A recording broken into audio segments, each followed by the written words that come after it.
Okay, picture this. It's early 2026, and two gigantic stories are just dominating everything. At home, you've got a political earthquake shaking things up, all tied to the release of the Jeffrey Epstein files. Then, at the exact same time, the US launches a major military assault on Iran. So you have to ask, is that just a coincidence, or is there a deeper, maybe more disturbing connection going on here? Let's try and untangle these two explosive events.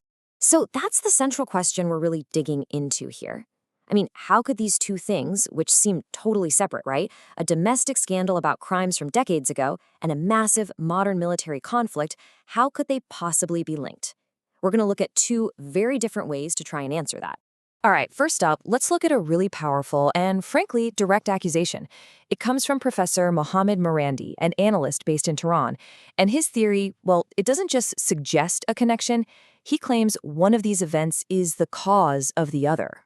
And this quote right here, it gets to the absolute heart of his argument. His whole point is that the Epstein network, it wasn't just about crime. No, it was a tool that he claims a foreign power uses to control the U.S. government at the very highest levels.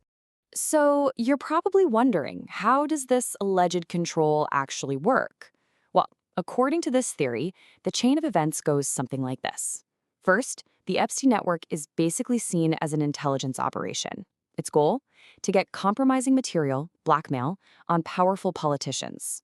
Then, that material is used to make sure the U.S. gives its unwavering political and military support to Israel. Morandi argues that as the public starts to learn more about all this, they begin to connect the dots between what he calls the corruption in the United States and major foreign policy decisions. And people who support this theory, they point to data just like this as a possible motive. See, the source material we're looking at cites polling that shows a pretty big drop in favorable views of Israel among Americans. So the argument goes that as this public support starts to fade, and as the Epstein scandal eats away at public trust, more drastic measures are needed. Things like, say, a war that lines up U.S. and Israeli interests, that becomes a tool to grab back control. Okay, so that is a very provocative, very direct accusation. But it's important to note, it really relies on connections that haven't been verified by mainstream sources. So that begs the question, how else can we look at this? Is there another framework we can use, one that doesn't force us to accept unproven claims? So let's switch gears and look at this from a completely different angle, see what kind of picture it paints. You know, political scientists have been studying this stuff for a long, long time, the way domestic problems and foreign policy mix. And they've got this whole toolkit of concepts to help us understand why leaders do what they do, especially when they're under a ton of pressure back home. And a really key concept here is something called diversionary foreign policy. You might have also heard it called the rally around the flag effect. The theory is actually pretty straightforward. It basically says that when a leader is in hot water at home, dealing with a huge scandal, terrible approval ratings, or just a lot of political opposition, starting a conflict somewhere else can be a pretty tempting way to change the subject and get everyone to unite against a common enemy. And you can see exactly how this would work in this situation. Think about it. First, a war with Iran would instantly dominate every news channel, right? All those stories about the Epstein documents pushed right off the front page. Second, it lets a president look strong, presidential. That could really weaken any opponents who are trying to use the scandal against them. And third, it's all about managing public perception. You get to shift the whole story from chaos and scandal to one about decisive leadership in a time of crisis. Okay, so now we've got two competing explanations on the table.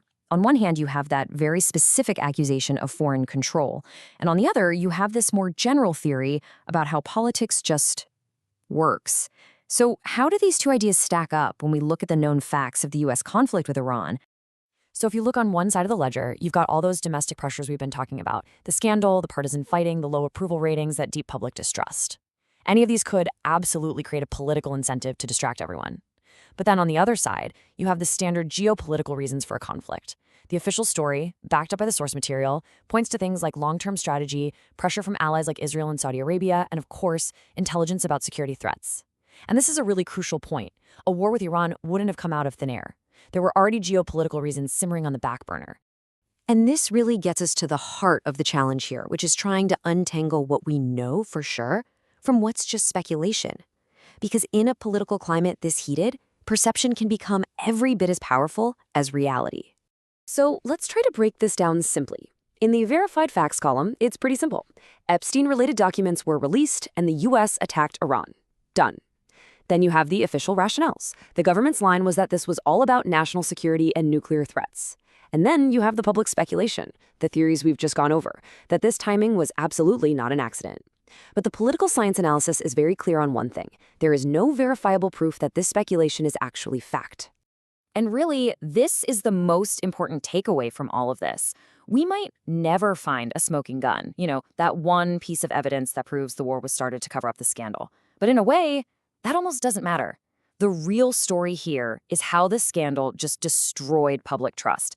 So much so that millions of people are totally willing to believe the worst. That distrust, that perception, it becomes a powerful political force all by itself. It really shows you something critical about our world today. That chaos at home can create the perfect cover for big moves on the world stage, whether there's a direct connection or not. Which leaves us with a pretty fundamental question for the world we live in now.